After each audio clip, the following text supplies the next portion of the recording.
Good morning, everybody, and thank you for joining us this morning for episode 9 of the Paralympian podcast. I have Naomi Riches here this morning.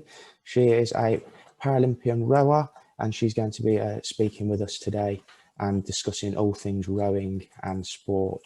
So thank you for joining us this morning, Naomi. How are you? Very welcome. I'm fine, thank you. Thank you for having me on the podcast. It's really exciting to be here with you. Not a problem. We're so pleased and thrilled that you're here with us, and you're going to be sharing some of your sort of stories and your journey through sport and where it's led you today.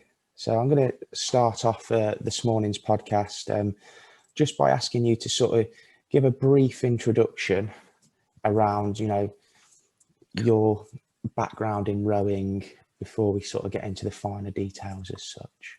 Of course. Okay, so I sort of fell into rowing really.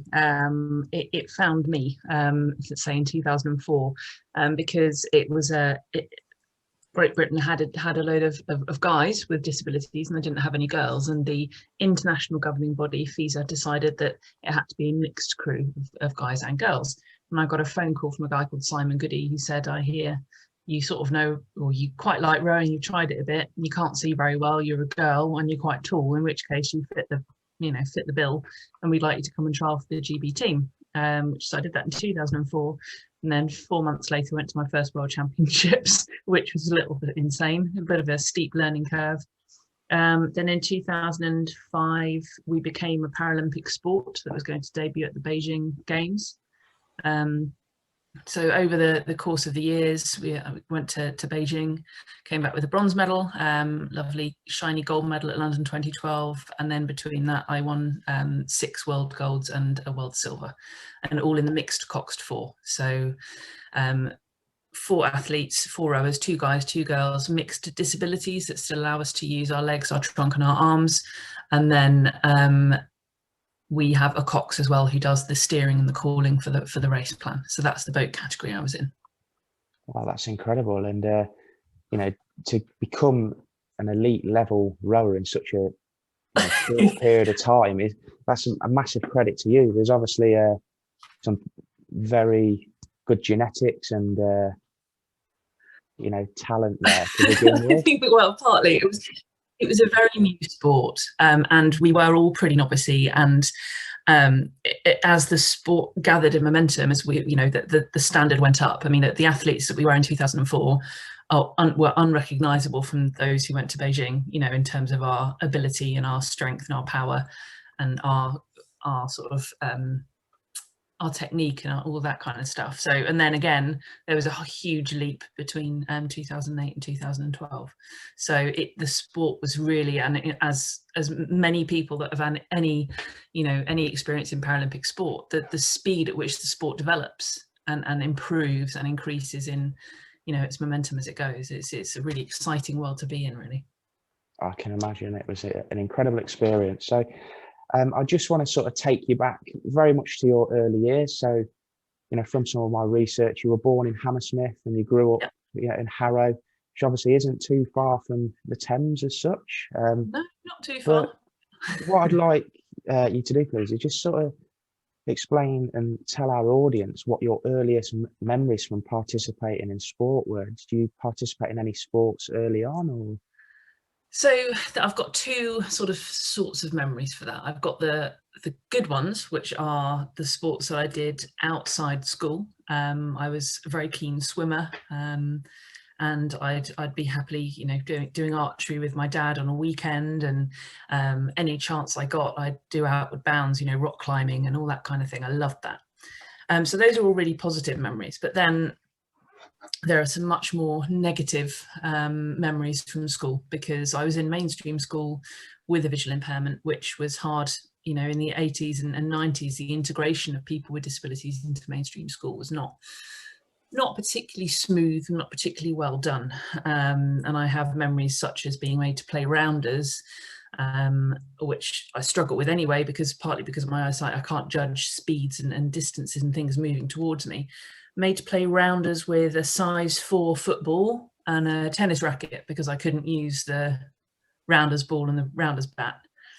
and it I didn't like sport at school at all. I just felt so different. I just felt like I was so incapable in comparison to all my classmates. It was quite a horrible horrible thing, really. I tried to avoid it where I could, but I never really got out of it successfully.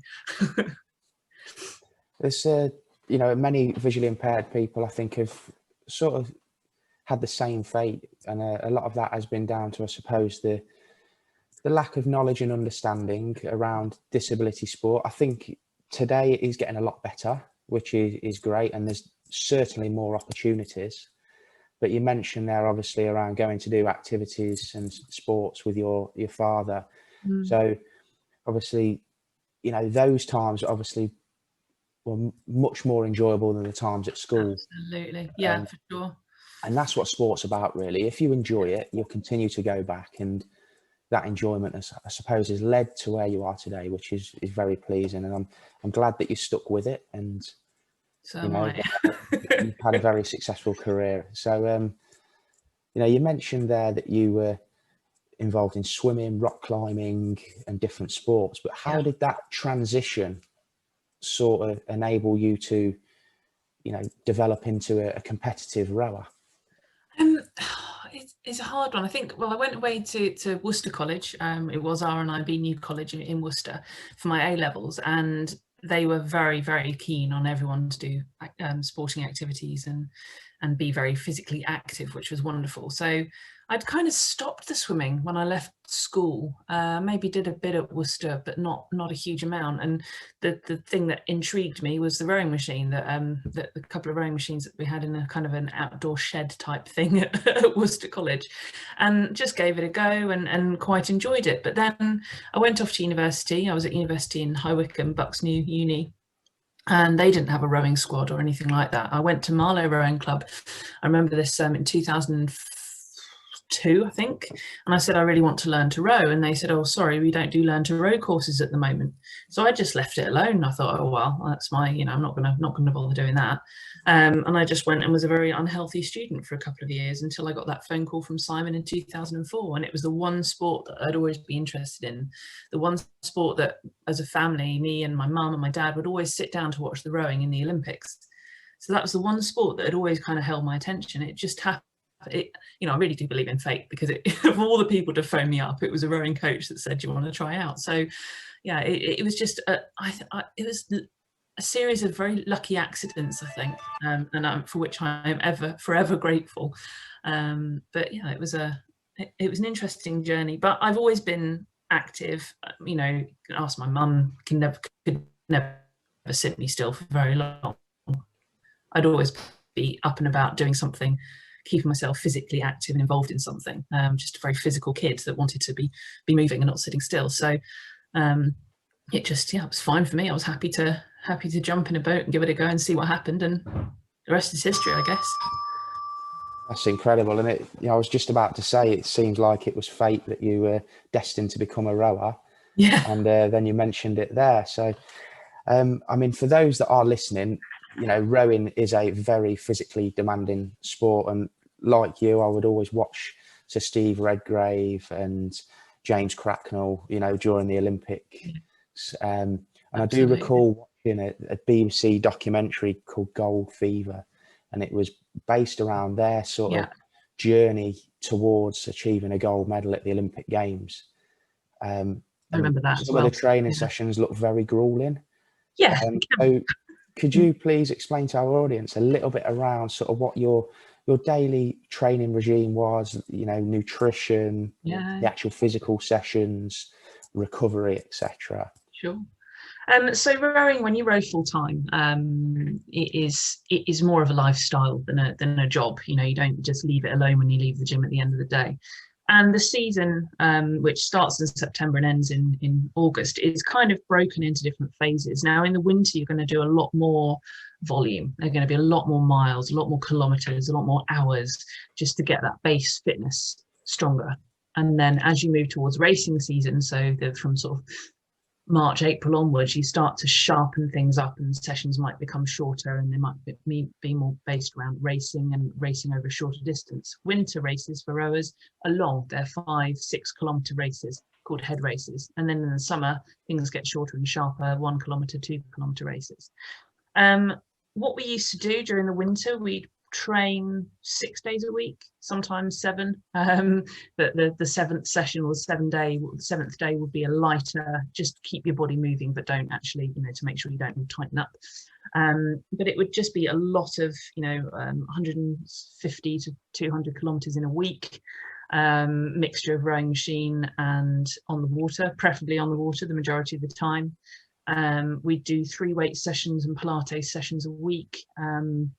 We generally worked on 3 sessions in one day, and then 3 sessions for 2 days running, and then 2 sessions. So it'd be 3-3-2, 3-3-2, day off.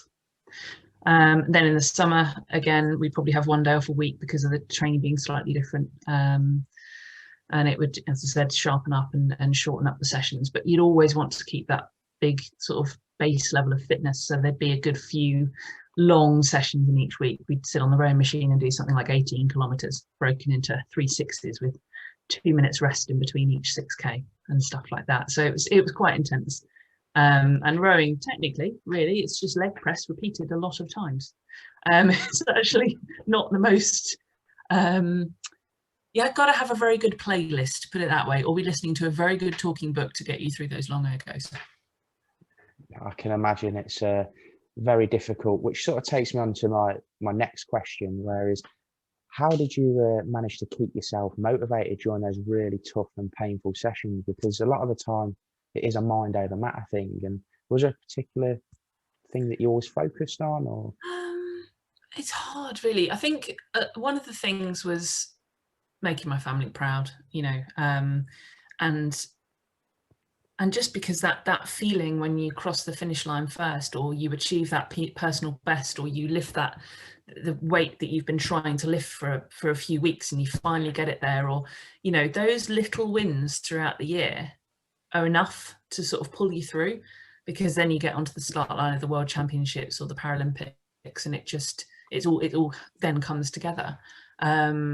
So that it's just because I really wanted to do it. I just loved it. It was such fun and such characters and amazing people that you got to work with daily, and everyone really passionate about what they were doing, and everyone really wanting you to be successful, and doing what they could to help you get to that place where you could say, yeah, I did the best I could do and I achieved the best I could.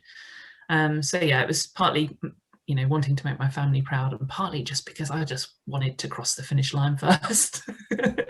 Really. That shows a great deal of sort of around how you are as a person, Naomi.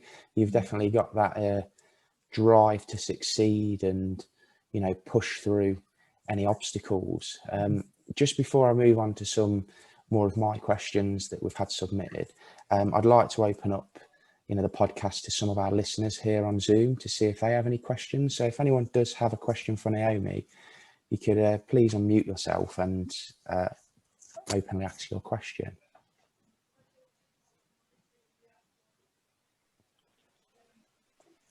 Hi, Rosie here. Hello. I just wondered if you had any tips. I have given rowing a go. I did a 6-week course, probably 2 or 3 years ago now, and I found it incredibly difficult. I know it's not the same, but I've kind of kayaked and canoed, and I find that quite natural. But yes. I was quite surprised. Initially, I was really surprised by the size of I don't know if you call them oars or paddles in the rowing. I mean, they just felt absolutely huge. Yeah. And even after the 6-week course, we were doing different sized, boats? So like, 2, 4, 6, and the larger boats as well. And I just could never. Yeah, I think it was definitely down to technique. I mean, I don't know how much you can see and whether you think it's something you can do with that. I do have some sight, but I kind of came to the conclusion that perhaps I didn't need to be using my sight, and it was more kind of based around technique. I just wondered if you had any tips, really, because actually listening to you has made me think, actually, I would really like to give it another shot, really. Well, you very nearly nailed it right there, Rosie. It's not about sight. It's about sound, and it's about feel. Right. Okay. So a lot of coaches like to do eyes closed exercises to bring their crew together, because if you do it by sight, you're always going to be a little bit late Right. Okay. at the timing. And timing yourself to the movements of the person in front, so that you're all doing the same thing at the same time. And actually, there is when you get it right, there is a rhythm to the boat. You can hear, each section of the stroke. There's kind of, when you put the blade in the water, so you got the catch and you got the finish, and you can kind of hear this, and it's sound. It's really, really sound related. So in the last 300 meters of the Paralympics in London, the crowd was actually so loud, and I'm wearing goggles which black out vision. So visually impaired rowers, they don't have to anymore, have to wear goggles that black out all your vision, so you're all as visually impaired as each other. And for the last 300 meters, because of the dawny roar, I could not hear the boat. I couldn't hear the rhythm that I'm used to tuning into. All I had available to me was how it felt. So actually it was quite challenging, but luckily we'd done quite a lot of practicing, so we were all right. But it's all about sound, and it's all about the feel. So give it a go and think about the rhythm of the boat. And when you've got a good cox or a good coach, they will talk you through that rhythm. They will make calls at certain times, when you put your blade in the water, when you take it out of the water, and so on. So that's what you should look out for. But give it another go, definitely. Thank you. Yeah, you've definitely motivated me to do so. So thank you. Brilliant. Cool. And come down to Marlow and give it a go if you'd like to, if you're close. Thank you. Love to see you there. Thank you for your question, Rosie. And that's great that you really want to get back involved now. So that's incredible. This is what this podcast was sort of set up to try and achieve, was to help motivate people get back involved, or sort of start being involved in sport and physical activity. We just had a question submitted on Facebook by one of our service users, also really, really sort of physically active and involved in tennis quite often. She wanted to sort of ask around how important do you think your role as a mentor is in the life of a child or a young person now with a visual impairment, sort of after the experiences you faced as a child? So, well, actually, that taps into something that I'm incredibly passionate about in my work that I do now, is helping people to understand and achieve their own potential, which is something that I love, something that drives me, is giving other people the ability to find out what their best is, and whether that's speaking to a young person in a school, or speaking to somebody who's about to retire and wants to know what their retirement is going to look like. I really want people to be able to and feel capable of achieving their potential.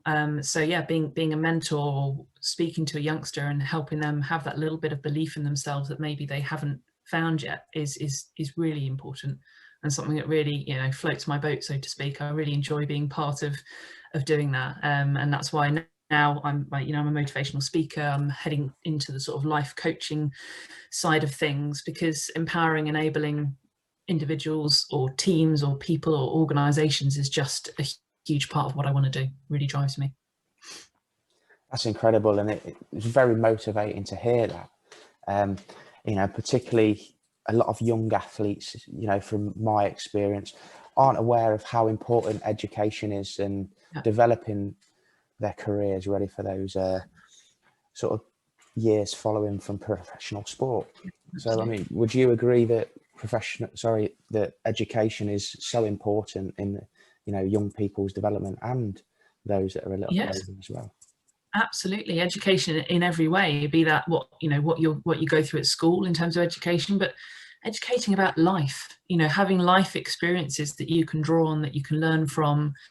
One thing I've always been very good at, and I'm sure there are people that will, if they are listening that know me, will go, yep, is I could strike up a conversation with anybody. I find people interesting, and you can always learn something from somebody that you just start talking to that maybe you haven't spoken to before. So striking up conversations. I'm not saying go around talk to strangers, kids, just saying, but learn from people around you, ask questions, never be shy to ask questions. to sort of to find out a little bit more for yourself, and also educating other people. I think as a disabled person, as a visually impaired person, or person with any, you know, any disability, you are perfect to educate people who don't understand disability. Don't be afraid of that. People need to learn, and they might ask the wrong question or say it in the wrong way, or, you know, say something that's, you don't like the sound, but sometimes they just need to learn. They just need to be educated. And if you are the person with the disability, you're in exactly the right place with exactly the right experience to educate the people that don't understand. So educating others is just as important as learning yourself. Most definitely, and that is a great message out there for everybody that's listening today. Yeah, a fantastic answer. I believe David, who is listening here on Zoom, has unmuted himself. I just want to know if David had a question. If you have, David, you're more than welcome to ask Naomi your question. He does have a question. Hi, David. Which is a general question.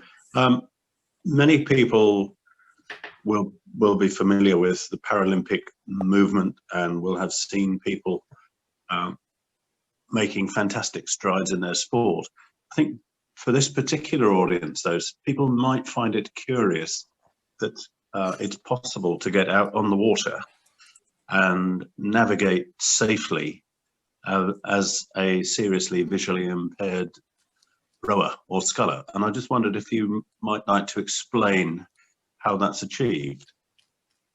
Absolutely. Well, just so the audience knows, David is a fantastic friend of mine, and he regularly helps me get out on the water and helps me steer. If I'm in my single scull, David will be the one on the launch yelling at me to go left and right, so that I can see where I'm going.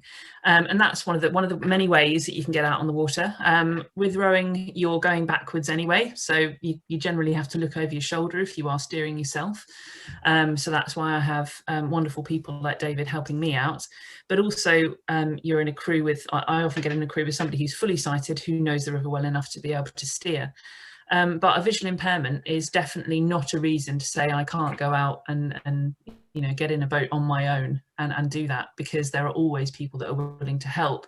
You just have to make sure that you fine tune your communication. So for me and David, what we do is he just tells me which hand to pull harder on to steer me, rather than telling me to go left, which you have to pull on your right hand to go left. He tells me which hand I need to use and whether to go even pressure both sides, or 2 on the left or 3 on the right, or whatever it is. And we've taken a while to fine tune that communication. I rowed the length of the Thames in 2016. I wanted to do that in a single scull. I wanted to do that to prove that it was possible, to prove a point. And David was part of the team, basically just logistically managed the entire thing, and helped me get down that river. But nobody else was able to move my boat. I did that for a Guinness World Record. And fine-tuning that communication was absolutely vital. But yes, if you wanted to get on the water in a single scull by yourself with a visual impairment, that is more than possible. And you know what, when you do it, that sense of freedom, you are moving yourself from one place to another and nobody's doing it for you. That is a glorious feeling. Grand. Great question, David. Thank you. Well, I think that's a great explanation of how it's possible to do it, despite what people might think of it as being the impossible. And thanks for the answer. No problem. Thank you for your question, David. That was incredible, and it's given a great insight into actually how, you know, rowing can be adapted and be fully inclusive. Absolutely. And it certainly is a great form of exercise and a great sport. Naomi, you sort of touched briefly there on about attempting your world record of rowing the length of the Thames. Now, for those that don't know, the River Thames is 165 miles long, I believe. Yeah, the navigable Thames is from Lechlade to Town Pier in Gravesend, 165. Yeah, which is absolutely, you know, mind blowing that you would even try to achieve. It's a very long way. You know, the mental battle that you must have gone through to continually push on and drive forward must have been a challenge in itself, let alone the physical demands. Absolutely. But what actually drove you or motivated you do something like that, because to the average person, that is absolutely bats, I suppose. Yeah, it's completely nuts, isn't it? Just to prove to myself that I could, if I'm honest. It's really, it might sound like a really small thing, just to prove a point. You know, don't tell me I can't do something, because I will make every effort to prove you wrong. You know, it's like a red rag to a bull. No, not quite. I wanted to do it. I'd always wanted to do a big fundraiser for a charity. And I became patron for a charity called InVision in 2014. And InVision, so IN stands for infantile nystagmus. And one of my eye conditions, one of my cocktail of eye conditions is nystagmus. And that actually is the bit that means I can't judge the speed of moving objects and things moving quickly, because I can't focus on things very easily, as I was mentioning earlier on with PE and sport at school. So I wanted to do a big fundraiser for them, and I ended up raising £52,000 for all the charitable side of it for me, actually wanting to get down on that Thames on my own in a single scull. And because it had, for it to be a Guinness World Record, nobody could touch that boat or move that boat forward for me. Nothing, you know. So obviously with the Thames, you've got 44 locks to get through, all these different things that you do. And so part of that for me was, you know, getting a huge team of people around me that would support that, but nobody could move that boat forward. I was the only person that could get that boat from one end of the Thames to the other, and in order for it to be a viable, valid Guinness World Record. And yeah, it was just to prove a point. It sounds crazy, doesn't it? But it was just to prove a point. It does sound crazy, and I mean, a lot of people won't know. Some of those locks at the Thames are ridiculous distance apart. Yeah. You know, so like, you know, I've heard that some of them are like 800 plus meters. Yeah, I mean, there are some big old locks down there. The last one I didn't actually have to go through because it's at Richmond, and I could go under the bridge. And Richmond Lock is the sort of the scariest, biggest, deepest. But I was able to, as long as I timed it correctly, to go under the bridge when the sluices were open, then that was a lock I didn't have to go in. But at the same time, because I had a launch that was behind me, steering me with somebody like David on board, they would go into the lock in front of me. I would then pull up behind them. And just because, fortunately, the shape of my boat and their boat, we could link the two together. And it gave me a platform on which to get out if I needed to stretch, change my kit, go to the loo. I would sit and have food. I would have something to eat and drink about every half an hour, because I was going to do it without stopping. So I did it in 6 seconds short of 48 hours. And I had about half an hour's sleep at Marlow, halfway down the river. So we did two days and 2 nights, basically, of non-stop. So yeah, it was a bit nuts, and weirdly, I think I'd probably do it again. I don't think, if I said that to my mum and dad, they'd probably be quite miffed with me if I said I'd do that again. But you know, I would see if I could go down faster. That'd be great. That is. No, I'm not going to do it again. David's probably raising his eyes to the heavens right now, but I wouldn't do it again. But that is incredible. Yeah, absolutely incredible. It really is, and again, it shows great sort of a good insight into your personality and your character, that you're willing to always try and drive on and achieve something, and whether that's to prove to someone else or just to yourself. That's I've been a little Miss Stubborn before, so yeah. But sometimes I think, you know, people need that stubbornness, because it helps you drive on and challenge some of those barriers that are put up in front of us. Definitely. So I'm just going to sort of I suppose move on to what you find your biggest obstacle has been in your sort of elite rowing career, because I know you touched on previously around the obstacles you faced through your childhood at school, but were there any big obstacles during your professional career at all? I wouldn't say any. There were, but they weren't any different to the kind of obstacles that any athlete with any disability or non-disabled athletes, you know, might face. You know, the people that turn up at trials that are really good and you have to beat them for your seat in the boat and all that kind of stuff, that's just a normal part of the sport. I think one of the big ones for me was in 2000 and, well, a couple of I suppose hurdles that I came across. First one was in 2004, actually, just after I'd started my sport. A few months in, I was hit by a car as I was crossing a road in London, and I ended up being in an induced coma for a week, and in the Royal Free Hospital, and had 2 skull fractures, a broken shoulder and 5 broken ribs. And that was that was quite a setback. But luckily I was, they had me on all sorts of different drugs and things when they brought me round, so I wasn't really aware of what was going on. And obviously I had medical experts getting me better. And then when I left hospital, I went back to stay with my mum, who took a significant amount of time off work to help me with my rehab and recovery. And just going through some really simple things again, like checking the cupboards, what's missing. Okay, let's write a shopping list and let's go to the local shops, and I go and find out where everything is. Just relearning some of those things that I was struggling with, because I had quite a significant brain injury. Fortunately, not enough to change my personality too much, but I think I still have a few memory problems sometimes. I'm not entirely sure how good it was before, but I definitely had some memory issues to begin with, and also some mood issues. I couldn't control my moods. I'd be, jumping for joy one minute and crying the next, and there was no real control between one mood and another. But I started to get back into rowing because actually I felt that's where I wanted to be. I wanted to be in that environment where my disability wasn't an issue. And actually, with a combination of my mum and the work the work and the love and the attention when I was recovering, and getting back into rowing a little bit, and trying to get back into the boat for the following year, I think that was like the perfect rehab combination for me. I wanted to be in that world where my disability wasn't a problem, and that that was where I felt most comfortable. My disability, everyone's disability, is the last thing that anyone really considers or talks about when you're in disabled sport. It's why you're there. It's not, it doesn't need to be a feature as such. It's just another part of you. So that was the first hurdle. So that was very early on, 2004.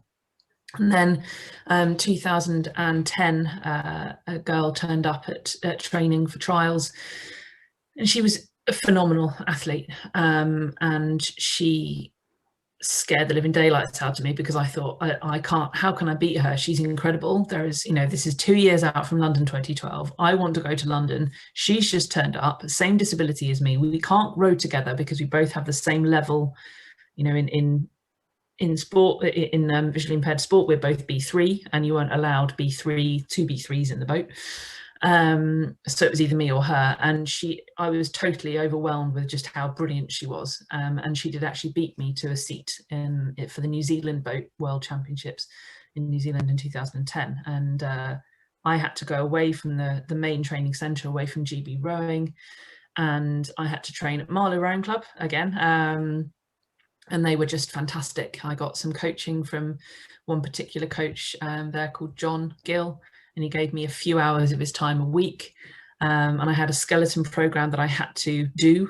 But it was really strange for me suddenly being on my own and training at the rowing club, when usually I was in a group environment, a team environment, and suddenly it was just me and John, or just me on my own. And it was really, I like people, that you might be able to tell. I like people too much. I didn't, I wanted to be around others. But actually, for me, it was a really useful experience, because I wasn't relying on other people to make things happen, and nobody else could take the credit. So if I moved my single more effectively, I took the credit for that, because I was the only one doing it. I couldn't.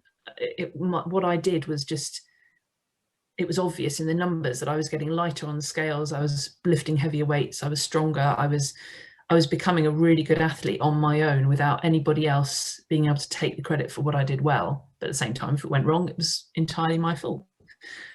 Whereas when you go well in a crew boat, it's everybody combined. Whereas when you're doing stuff on your own, you're the only one that can take the credit for it. So I really learned, I started to grow a little bit of self-confidence, which is something that I hadn't really had before. And when I went back to try and get into the boat for London, I did, and I turned it around, and I beat her, because I wasn't worried about her anymore.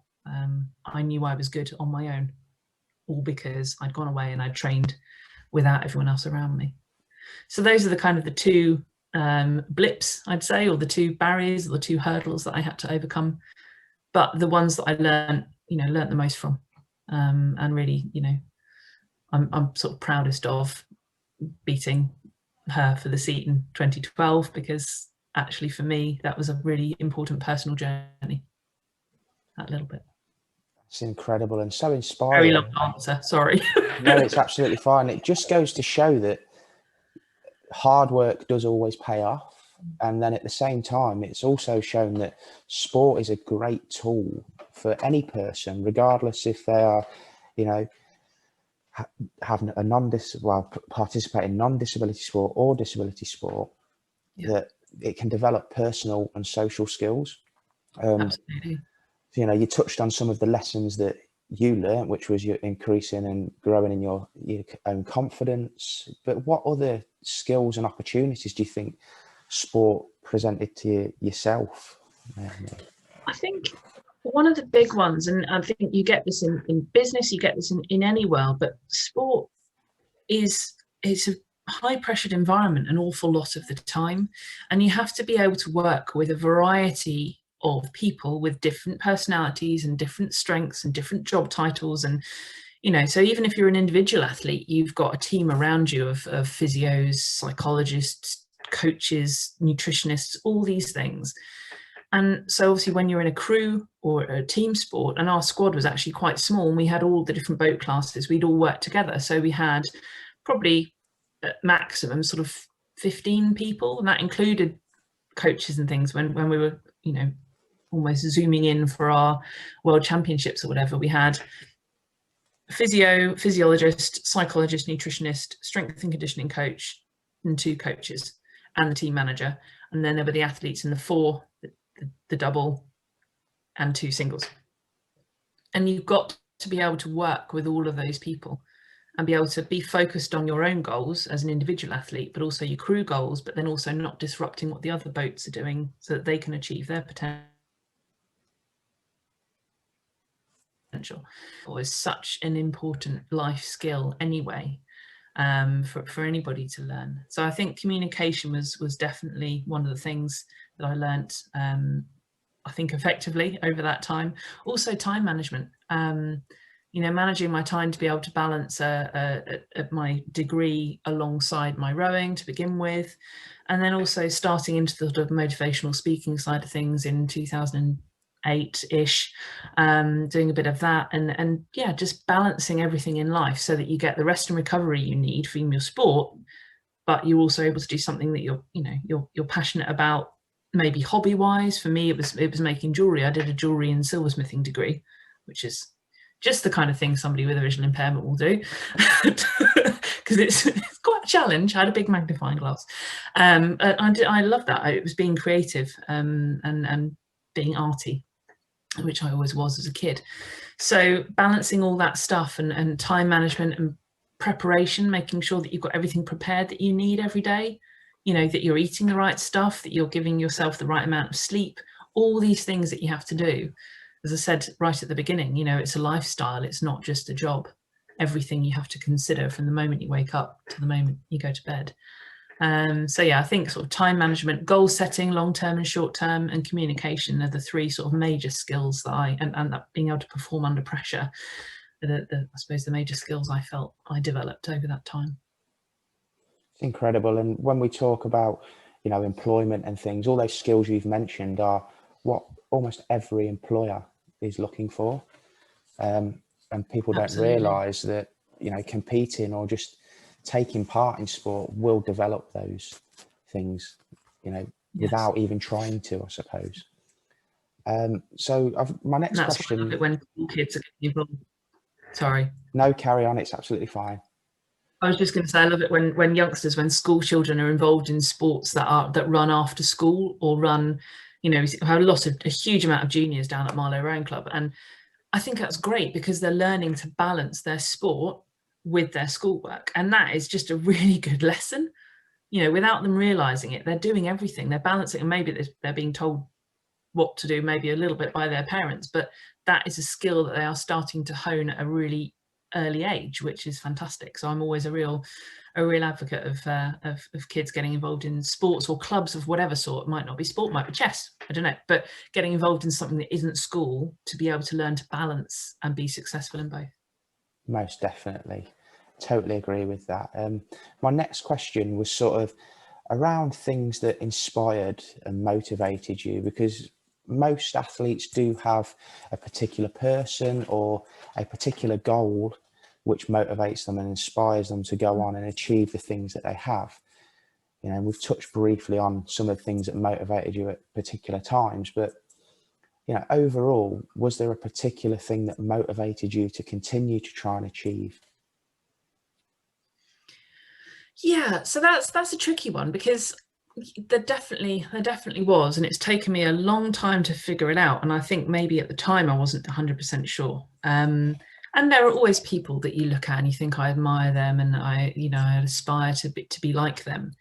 But for me, you know, I mentioned earlier on how tough sport at school was, and actually school itself, school as a whole thing was tough, was really hard. And one of my teachers, actually my form tutor, was overheard by my mum and dad when I was collecting my GCSE certificates up on stage, you know, when you finish your GCSEs and you get all your results in. And she was overheard saying, unfortunately, you know, Naomi didn't do very well. Unfortunately, we have to have girls like that at our school. I was in a girls' school. Which, what a horrible thing to say. You know, she just outwardly said, I didn't do very well. And you've got to have girls like that in school, unfortunately. And it devastated my mum and dad. And mum told me that she'd said that. I can't remember how soon after she told me. But and I realise now, looking back, that what that did was awaken a little fire in my tummy that was going to go, I'm going to prove you wrong somehow. I've said it a few times, just doing it to prove a point, just doing it because I can, just doing it to prove a point. And that's where all that stems from, is going, I'm just going to make you eat your words. I will be successful at something. Don't know what it is just yet, but I will be successful at something. And I think that's a lot of what drives me to do what I do, is just to prove that I can do it, because I was told, not directly, but you know, indirectly from my parents over here and my form tutor, that I would not be successful, and I was not going to live with that. I think that was it, really. Just to prove a teacher wrong. I suppose, you know, that incident that took place at school just goes to show there is a lot of stigma around people that are living with a disability. And, you know, for me personally, who was involved in sport and went through mainstream school where there wasn't many people with disabilities, and now I work in the disability sector, I am overwhelmed and fascinated with what, you know, people with a disability can achieve. If someone told me to try and play football or tennis with a blindfold on, I would be like, there's no way I can do that. But I can tell you someone that can. Yeah. And I find that incredible, because, you know, you've been able to adapt and hone your other senses and skills to be successful in something. I find that truly fascinating and inspiring. So it's a great way to put a positive twist on something that was ever so negative, I suppose. And it shows great character and determination, and a little bit more about your personality, which is incredible, Naomi.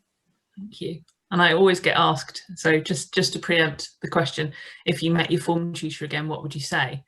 And I don't know, to be honest. And I've had that question quite a few times.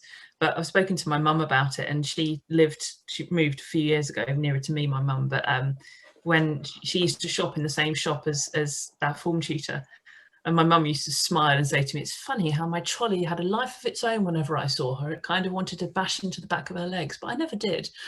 But it's kind of, you know, she used to see my form tutor, and I suppose in her own mind go, ha, you were so wrong.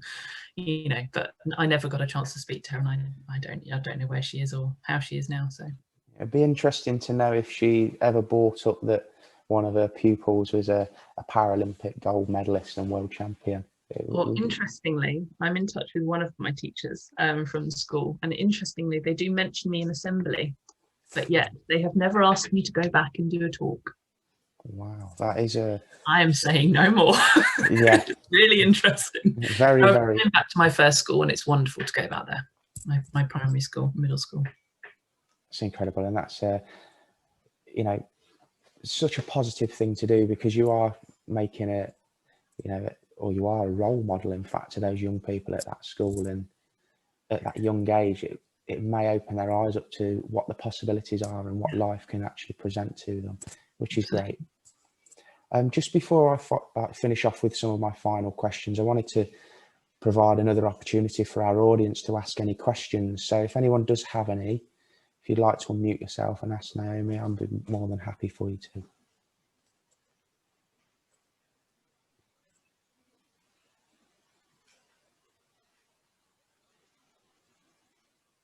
It's usually the stunned silence I get from school kids.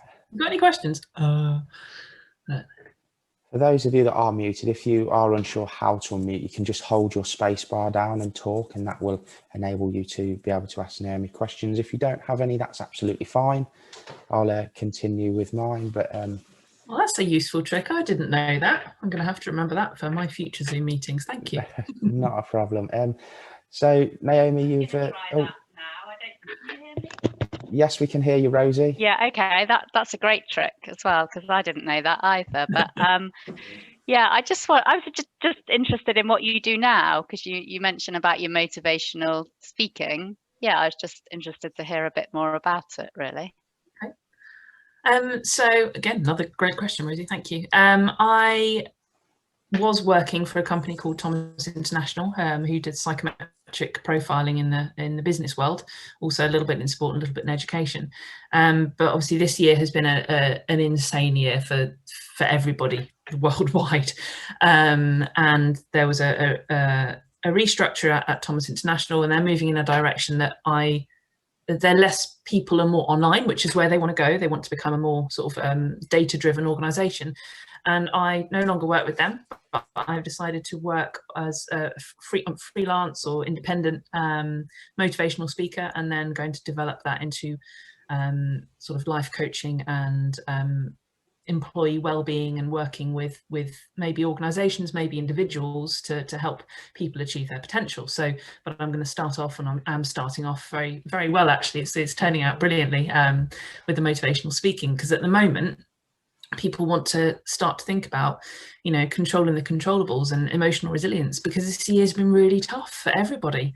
And it's nice to give them a little bit of a story. I talk them through from playground to podium, and talk about the lessons I learned, and hopefully they can then start to apply the things that I've spoken about into their own lives, so they can take back a bit more of control, or influence their situation a bit more in a more positive way, or help them to start to achieve the thing they want to achieve, and to sort of help people believe that nothing's really holding them back if they want to do it enough. So that's what I do now, and hopefully that's going to develop over the next year or two or three into a more, I'll have more to offer. I'll have more of a portfolio, but I'm starting off with focusing on the motivational speaking, because I just love it. I love doing it. It's great fun. Thank you. That's amazing. Thank you. No problem. Thanks again for your question, Rosie, and it's given us a great insight into what you're doing at the moment, Naomi. And you've achieved so much during your career as a professional rower, including a Paralympic gold, multiple world championships, the Guinness World Record. But what do you feel has been your single most great achievement throughout your career? It's got to be the gold at London in some ways, in terms of the bit that's public, the bit that everyone sees, the bit that I can share, give somebody my medal for them to have a look at and have a photo with, and that's lovely, and that's never going to leave, that sort of joy that brings. But for me, I think it's learning and then that having been reinforced with all the things that have happened since retiring from rowing, and life hurdles. I think it's that 2010 being out of the boat, and how I dealt with that situation, and how I came back better than I left, because of how much I wanted it. And I put a plan in place, and I worked on that plan, and I delivered that plan, and it was the most important personal lesson for me. And now I try and apply that same way of thinking to any of those situations. So for example, when there was a restructure at Thomas, I applied the same thought process. You know, so all those sorts of things that might happen in life that make you go, oh no, I don't know what to do now, I'm stuck, which is how I initially felt when I was out of the boat in 2010. I think, okay, how do you deal with this? What do you need to do? So for me, I will initially have a big emotional reaction. If somebody's on the phone and listens, like my mum or my dad, then they listen, and I have a little bit of an explosion, and I'm so like, that's allowed, you can have that emotion, that's fine. Then I make sure that I start to talk to people that I feel have the knowledge that I don't really have, and I start to build up that knowledge. Then I make a plan, then I try and execute it, and I've learned that from 2010. So that little personal learning of how I can apply that to everyday situations is probably one of my biggest achievements. But that's not one that people get to see too often. That's more that goes on inside my head.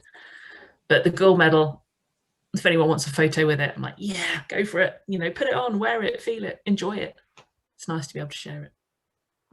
That's a really sort of good message to get out there. I think particularly with today's times, you know, surrounding COVID, where there are a lot of people struggling with, you know, to stay positive in such a uncertain situation, I suppose. Yeah. And it's all out of our control. We just have to do what we're told, you know, and it's hard. It's really hard. It is very hard. And I suppose having a routine and an action plan on a day-to-day basis is going to help everybody get through those challenges. Do you have a particular routine that you've been following during COVID to, you know? Yeah, I was furloughed from April, and I had to get into a routine. I like a routine. With rowing, you're timetabled. So not having a timetable, I find really hard. And actually, I'd get online with a couple of my friends first thing in the morning, and we did a little sort of 20-minute workout together and had a bit of a chat and and that was a great way to start my day. But we only did that Monday to Friday, because then the weekends were different. And it was differentiating that. And my mum, who's now retired, says to me, you know, your days just merge into one if you haven't got a routine. You're like, what day is it? Is it Tuesday or is it Friday? I have no idea.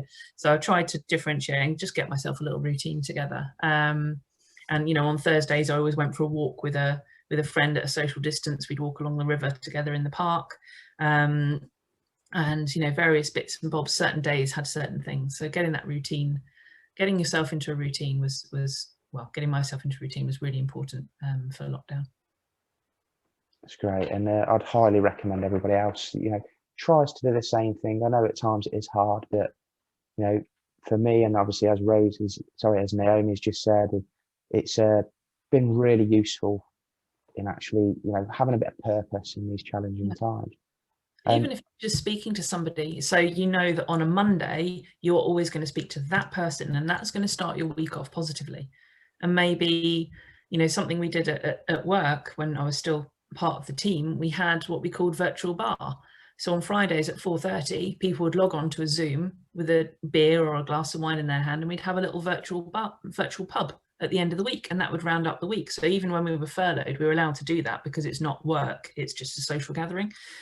And I found that really useful. So maybe there's a group of friends that you usually maybe socialize with, that you can say, okay, Friday, 5 o'clock, let's just get online for an hour with a beer or a lemonade or whatever you want, just round off our week and think about the weekend beginning.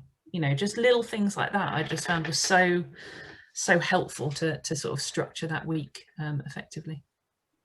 Yeah, I totally agree. And I just wanted to sort of finish off on a bit of a comical note before we end today's podcast. You know, I spoke to a lot of obviously Paralympians in the last number of weeks since we started this podcast, and there have been some very funny stories come to light from, you know, times of training or the social events that you have around with your teammates and peers. But is there a particular time or a funny story that you have from your time in your professional rowing career that you sort of look back on and it always brings a little bit of joy and a little chuckle, I suppose? Oh, I don't know. It's not necessarily actual specific, you know, a specific thing, but just some of the jokes and the, you know, with any sport, the banter and the nicknames and the, you know, my nickname all because of somebody mishearing something. So we're talking about how your names can be abbreviated. So we had Pamela was Pam or Pammy, Lily was Lily, James was Jimmy, Dave was Dave, or sometimes Davidoff if he was trying to be Davidoff Smithers and Blythe if he was trying to be posh. He was Scottish, so he didn't do that very well. I love him. I love Dave to bits. And somebody said, does anyone ever call you, because my family call me Gnomes or Nomi or Gnome. And James misheard and went, Norm? Why would anyone call her Norm? And it just kind of stuck.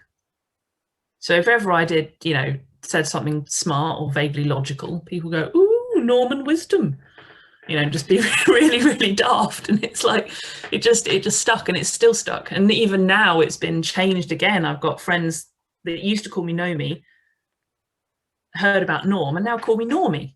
So again, I don't know how many versions of my name I've now got floating around, you know, amongst my friends and family and rowing peers. But yeah, there are many versions. But it's just those little nuggets of those little things that make me smile, those little things that bring up little memories of somebody saying something. Or yeah, but nicknames is always quite an entertaining one. You can have endless fun with that. Definitely, and I can certainly recall a few that I've had, which I won't go to mention, but it just goes to show it's that too early in the day for that. Yes, it definitely goes to show that sport is not just about the participation; it's the social side as well, and the interaction that you have, and you definitely build lifelong relationships and friends with, you know, participating in regular activity. I want to thank you for your participation in today's podcast, Naomi. You've been fantastic.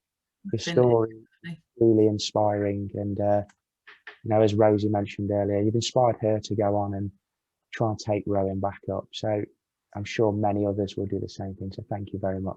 That's right. If I may, there's a quote that I like to use when I do talks, or one of the many that I like to use. But this one is a successful person is one who can build a firm foundation from the bricks that others have thrown at them. And I think that's really cool. Use the negatives, use the things you've learned, use the stuff that's got you to where you are to build that foundation for you to really excel and really achieve your potential. That's incredible, and I think I might have to write that one down there. Cool. Brilliant. So for anybody, you know, who is interested in listening to our final episode next week, we have Darren Harris, who was a dual Paralympian footballer and judo player. Wow. So yeah, thank you again, Naomi. It's been really enjoyable, and I've loved every moment, and it's been a true pleasure. You're very welcome. Thank you for having me on.